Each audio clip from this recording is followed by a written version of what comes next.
আজি ৰাতিপুৱাৰ চকুটো খুলিলে ঢেৰেকনিৰ মাত শুনি পেলাই উঠি পেলাই চাওঁ গোটেইটো বৰষুণ হৈ আছে। বৰষুণৰ কোবত আমাৰ চোতালটোত পানী জমি গৈছেগৈ। হেল্ল' এভৰিৱান, আপোনালোক কেনে আছে? তো আজিৰ ব্লগটো হ'ল মই হায়দৰাবাদলৈ যাব ওলাইছোঁ আৰু যোৱাৰ টাইমতে বাবাৰ ইমান ছেড চেহেৰাটো বিৰাট মন মানে এনেকুৱা লাগিছিলে যোৱাই বাদ দি দিওঁ নেকি। সি পূৰা কান্দাকুটি কৰি আছিলে, এইফালে নাযাব, এইটো নানি। মই তাক কিমান ভুলাই মই থৈ যাব লগা হ'ল, তাৰ কাৰণে এইটো আনিম সেইটো আনিম গৈ পেলাই। এতিয়া মোক কৈ আছে খেয়াল ৰাখিব এইটো সেইটো, আৰু সি একদম পূৰা মোবাইলটো টিপি আহি আছে।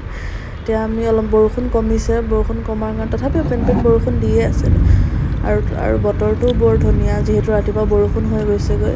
গৰম নহ'লেই হ'ল, এনেকুৱা বৰষুণো চলি যাবগৈ। এতিয়া আমি এয়াৰপৰ্ট গৈ পাইছোঁ। এই আহিল মোৰ লাগেজটো লৈ টানি আছে, যিহেতু হাজবেণ্ড কি কামত আহিব, এই মাহঁতো আহি আছে লাহে লাহে।